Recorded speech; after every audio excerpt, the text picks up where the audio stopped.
daylight again, following me to bed. I think about 100 years ago, how my fathers bled.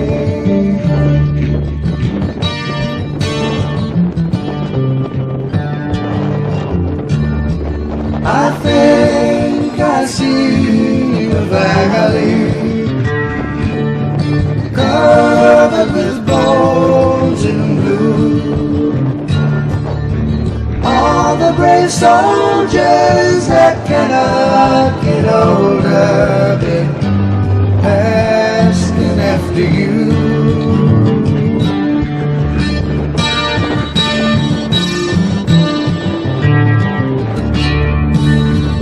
Hear the master calling from Armageddon side. When everyone's talking and no one is listening, how can we decide?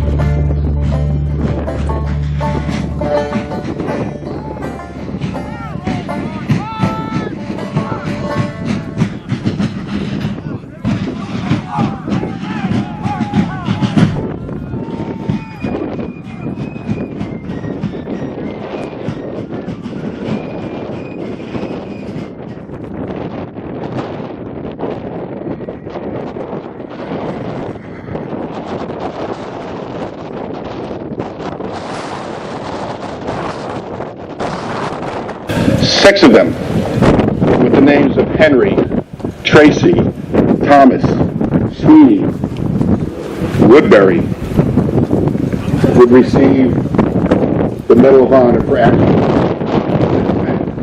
from Vermont, second only to New York.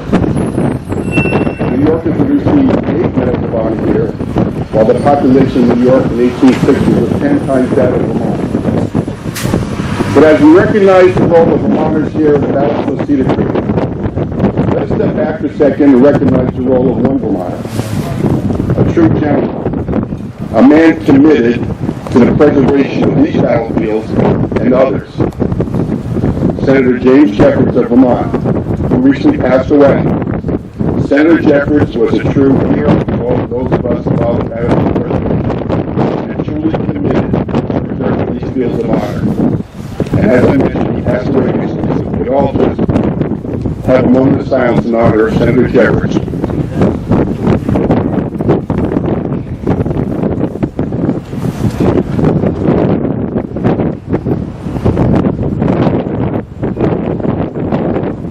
Thank you. It is my privilege to introduce our first speaker this morning, Tim Stowe. Tim is the president of the Cedar Creek Battle Field Foundation. He is a partner in the preservation of these battlefields, and he's truly committed to ensuring that these fields remain as bastions of remembrance and role of all those who fought here. So it's my privilege to introduce Tim Stowe.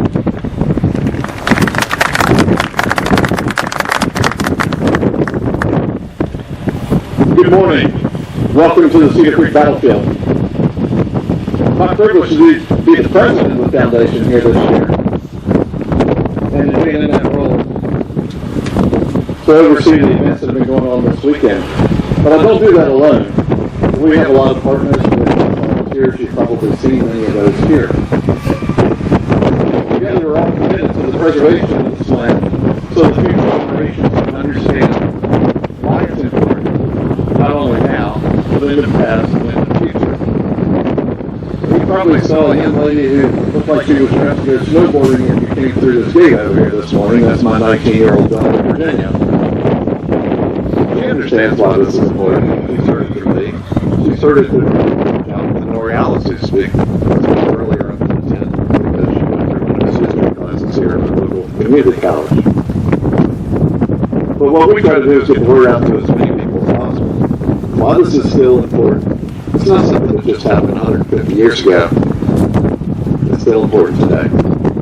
And you'll hear about that throughout the importance, particularly to the city of Vermont.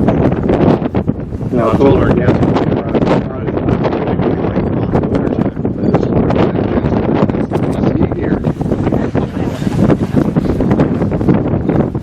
This is a very special time for us. To honor the fallen people of Vermont, the troops who were here. To be able to do something for them. Country.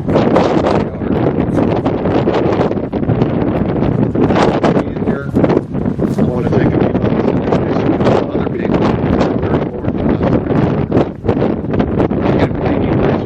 Again, National Park Service. She's our site manager here at the Cedar Creek Battle Field National Historic Park. And she's certainly been a partner to me and to Battle Grove as we've prepared the events that are going on this weekend. So, Amy, please.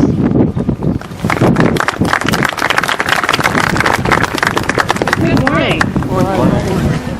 As Tim mentioned, my name is Amy Bracewell. I'm the site manager here at Cedar Creek and Belle Grove National Historical Park. And on behalf of Superintendent Jim Northup, who is here today, and the National Park Service, I'd like to welcome you to this park and to our 150th anniversary of the Battle of Cedar Creek. In the past few years, this park has taken great strides to increase visitor programming and understanding the history of this special place. As the park continues to grow, we'll be planning new trails and wayside exhibits to help visitors navigate this place. The efforts of the state of Vermont this morning with this new historical marker and wayside exhibit are wonderful additions to this park and to enhance the interpretation of the Battle of Cedar Creek. Vermont soldiers played a critical role in every stage of this battle, from the morning surprise attack to the afternoon counterattack.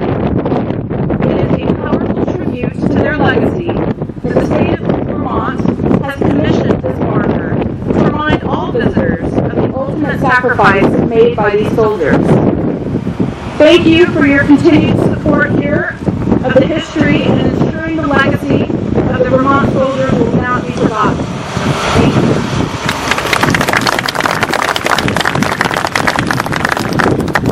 I also want to introduce the mayor of Middletown, Virginia, Charles Harbaugh. And if you had the opportunity to drive through Middletown last night, you saw the town place luminaries in honor of those individuals who lost their lives here at the Battle of Cedar Creek. 984 luminaries were lying in the street, and it was something to see. So if you did not get a chance to see that, I would encourage you to visit the town's Facebook page because they have some photos prominently displayed there.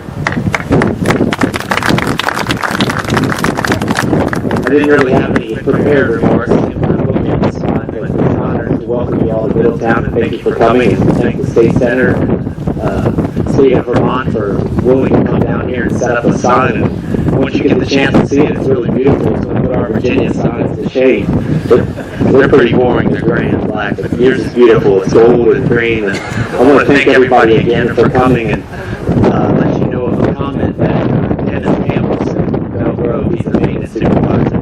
He's a Middletown resident, lifelong, and he said that he has never seen this many entities work together so well.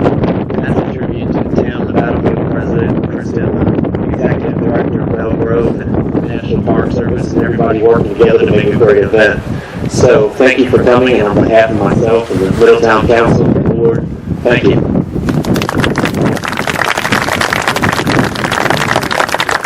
Also want to introduce our colleague, Chief Executive Officer, Shenandoah Valley Battlefield Foundation. I saw him earlier. Kevin Walker, you still here? There he is back there. Thank you for being here. If you're from Vermont, can you raise your hand, please? Oh, yeah! Wow. Okay, I want to talk to y'all about coming up with this winter signature. If you're a descendant of an ancestor who fought here at the Battle of Cedar Creek, can you raise your hand for us? Great. Thank you for being here today. With that, I want to officially welcome Vermont delegation to Cedar Creek Battle Field. We look forward to hearing the remarks later. Thank you for being here this morning.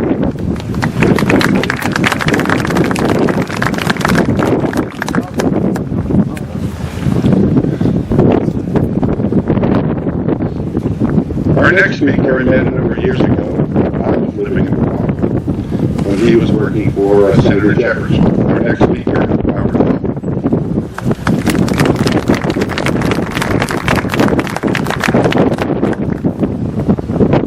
Good morning.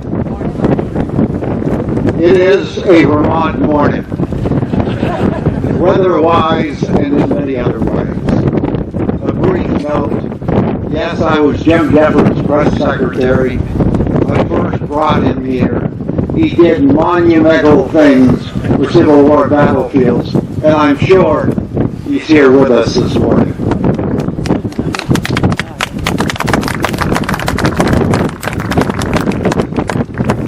Of course, the Valley Campaign began on the 19th of September, 1864, with the Battle of Winchester. And the Union battle line stalled for some hours. Way out on the right end of the line, suddenly Stephen Thomas, commanding the 8th Vermont, decided to do something about it. And under fire, he rode out in front of his men, turned to them and said, "Boys, if you ever pray, pray now. Remember East Allen and Old Vermont, and we'll drive them to hell." And the 8th Vermont began to move with bayonet sticks, and the whole battle line began to move. And 3rd Winchester became a great Union victory. Keep that thought in mind about Ethan Allen now. Keep it in mind. Because when you mention Ethan Allen, you not only think about fighting the British, you think about fighting the New Yorkers. There's long been a feud between Vermont and New York, going way back to the 1700s. Now we step ahead a month to the Battle of Cedar Creek. At first light or even before, Jubal Early launches one of the great surprise attacks, one of the great flank attacks of the Civil War. A military masterpiece. It rivals Jackson and Chancellorsville, Longstreet and Wilderness, standard of Vermont and Gettysburg. Sent in to try to slow that early morning attack. Across the road here was the 8th Vermont Regiment again. And they go to the top of the ridge and they fight for 15 minutes. Some hand in hand. And when it's all done and they have to withdraw, they have suffered 62% casualties, 7th highest percentage of any Union regiment in the Civil War. The attack is only slowed slightly. It goes on. Over by Belle Grove, the 10th Vermont Regiment makes a brave counterattack to capture Union cannon lost earlier. The 1st Vermont Brigade fights along Meadow Run and then withdraws north. Getty's division of the 6th Corps and takes position on the Cemetery Hill north of here, about 2 miles north of here. A curving ridge, and in the center, the Vermont Brigade beside some New Yorkers. Jubal Early comes up and will launch 3 attacks against that hill. 4,000 Yankees up there. The first 2 attacks are repelled. Then the artillery is brought up by Early, and the Vermonters are shelled. Here comes the big attack. But at the worst possible moment, Daniel Bidwell, commanding the New Yorkers, is shot in front of his men. The New Yorkers begin to give way. The Vermonters begin to get a little unsteady. And then the second in command of the New Yorkers steps in front of his men, Lieutenant Colonel Windsor French, turns toward his men when the Vermonters could hear, and proceeds to deliver the cleverest command of the Civil War. Looking at his men, he says, "Boys, don't run till the Vermonters do." Well, The New Yorkers steadied, the Vermonters re-steadied, and that third attack of Early's was driven back. Sheridan, of course, was on the field, aligns his forces, and at 3 o'clock comes the great counterattack. And the painting that's duplicated here that you'll see momentarily is of the Vermonters in that counterattack, and it is on display, and it has been for 140 years in the Vermont State House. The Vermonters at Cedar Creek.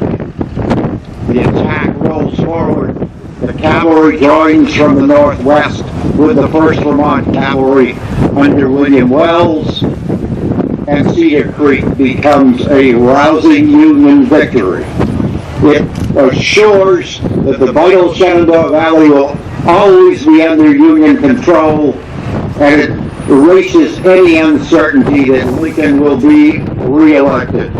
Here a letter written on the battlefield by a young soldier from St. Johnsbury, Vermont, Terrell Harriman, 3 weeks after the battle. Written here. On the 4th of November came the national election, the contest being between Lincoln and McClellan. Soldiers of age in the field were entitled to vote. The Army roll said that I was 21 years old, so I cast my vote for Abraham Lincoln when I was 18. The ballot box was placed on a stump in our camp. Nearby, the pools of blood was nearly dry.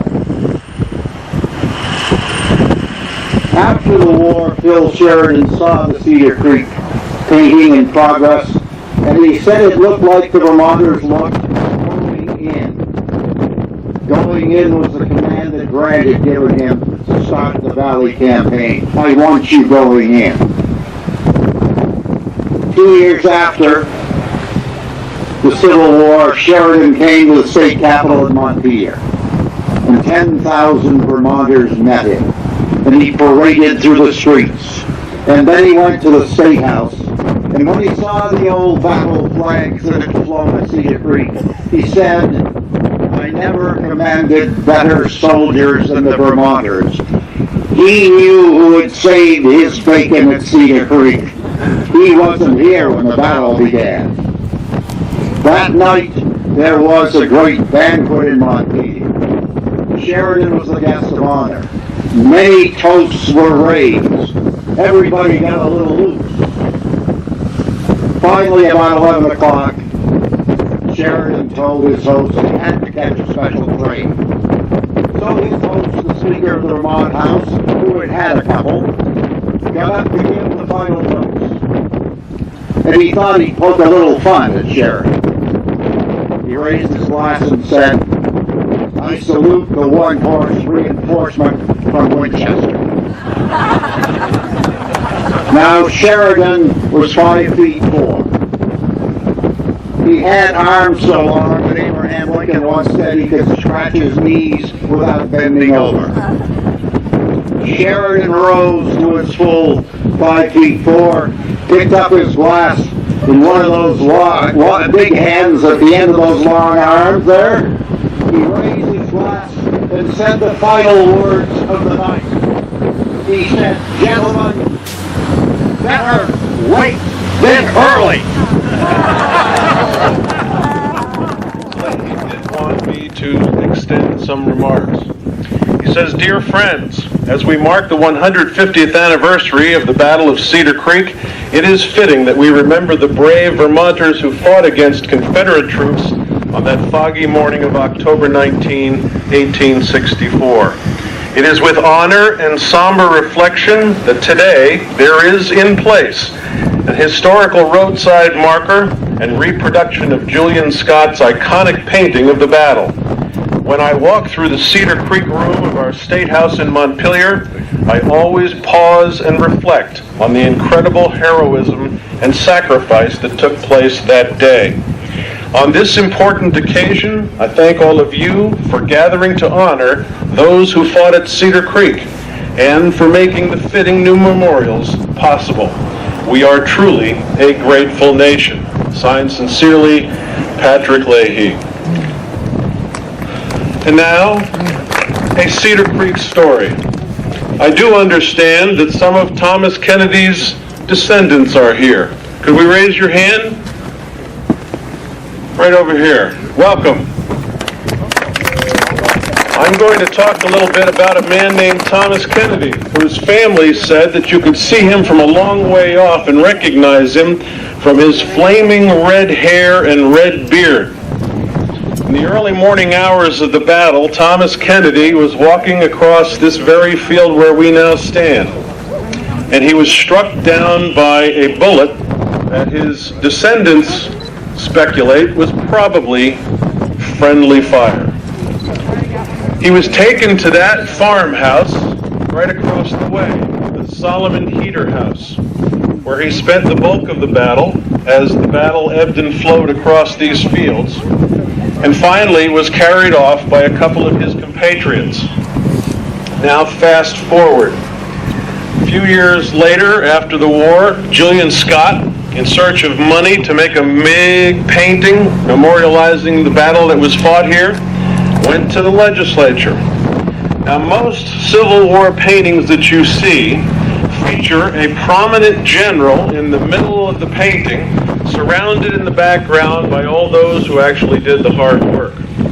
But Julian Scott's painting, as you will see on this display sign over here, actually features prominently the men who are literally in the trenches. And directly in the middle of that painting, you will see a man being carried off the field. A man with flaming red hair and flaming red beard named Thomas Kennedy. Now one may wonder how it is that Mr. Kennedy got to be in the center of that photograph. Well, as a politician, I have some speculation. You see, when Julian Scott went to the legislature to get money for that painting, who should be a member of the legislature but a former captain of the 6th Vermont with flaming red hair and red beard? And that just goes to show you politics never changes. I want to leave you with a question. This question was finally answered in the affirmative by the men who fought on these fields from both the North and the South.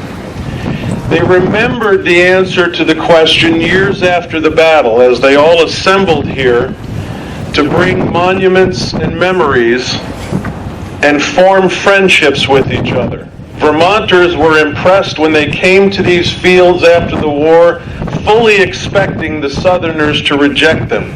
But in fact, they were welcomed with open arms. And in 1920, when the Confederate side memorialized Stephen Ramseur, troops from the North who had fought here came down to participate in that ceremony. And it was indicative of the fact that they recognized the answer to the question that I'm about to ask you. And when you answer it, I hope that they can hear you not just down there on the field, but from the Watchung Mountains of New Jersey to the Denali National Mountain Range in Alaska, and from the Rio Grande in Texas to Lake Memphremagog in Vermont. That question, you've heard it 1,000 times, probably not remembering that it is a question. But it goes like this, written 50 years and a month before the battle that was fought here. Oh, say, can you see by the dawn's early light what so proudly we hailed at the twilight's last gleaming, whose broad stripes and bright stars through the perilous fight o'er the ramparts we watched were so gallantly streaming?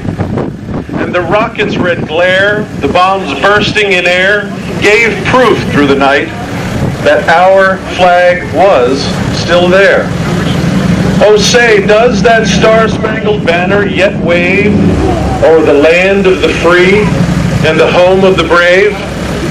Well, ladies and gentlemen, let me put that question now to you in the parliamentary form that I'm used to in the Vermont Senate. That's the flag by the General Staff. And I would ask you, does that flag still fly over the land of the free and the home of the brave? All those in favor say aye. Aye. Contrary-minded say no. And that, ladies and gentlemen, is why we stand here today, not as the descendants of enemies, but rather as the ancestors of friends and fellow countrymen. May it always be so. On behalf of the state of Vermont, thank you very much.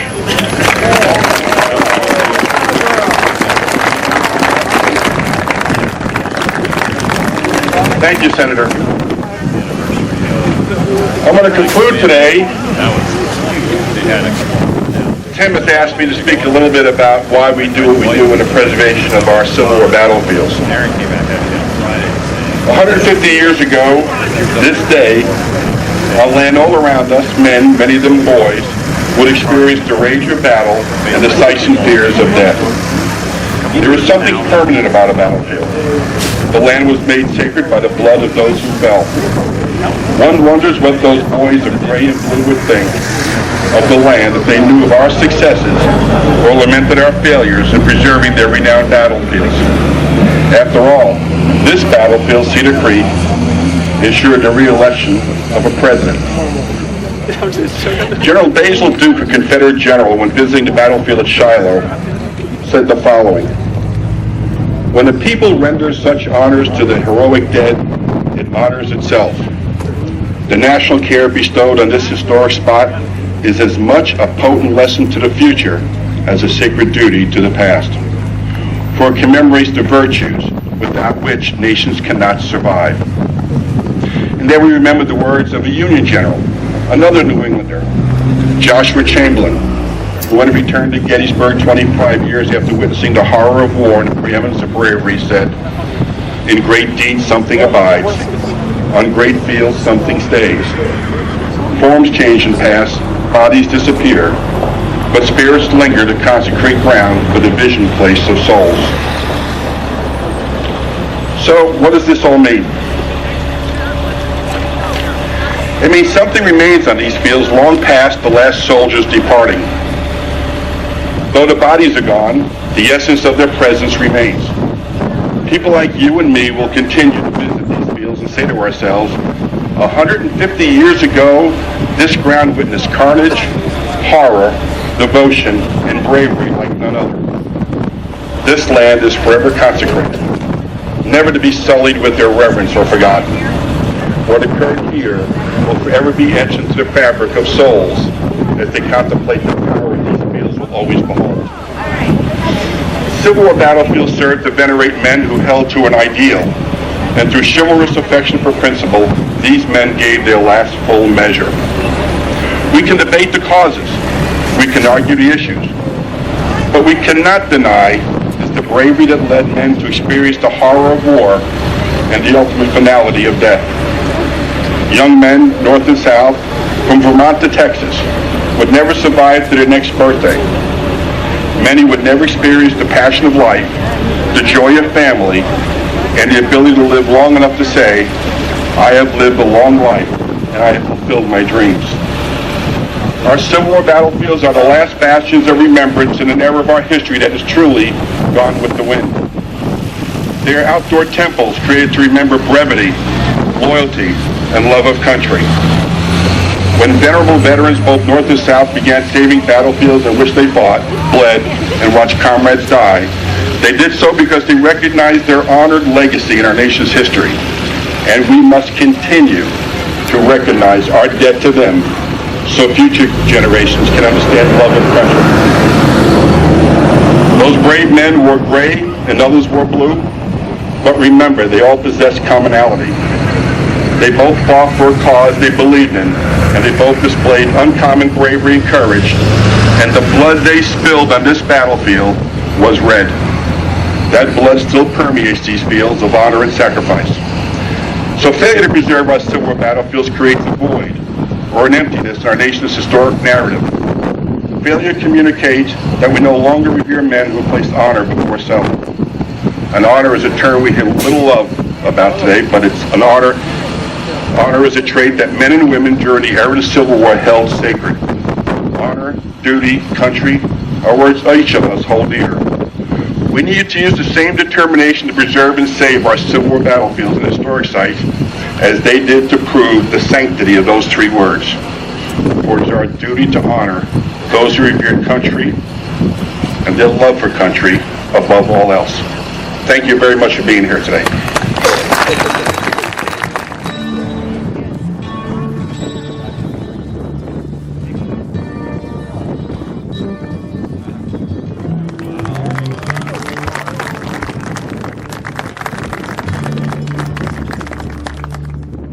Daylight again.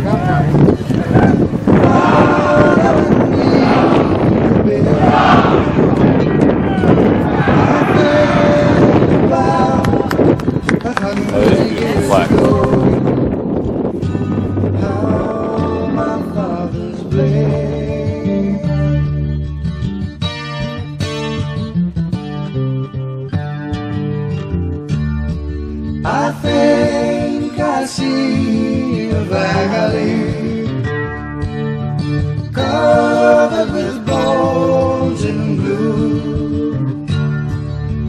All the brave soldiers that cannot get older, passing after you.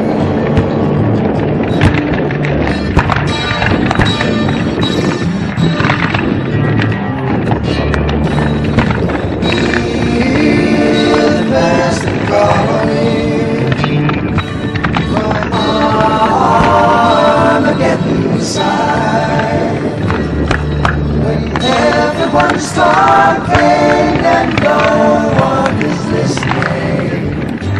How can we decide?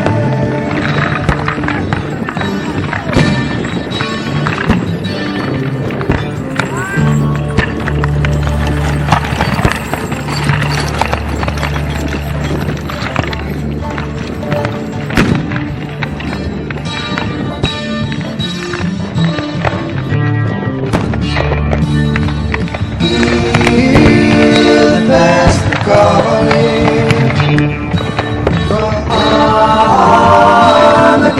side, when everyone's talking and no one is listening, how can we decide?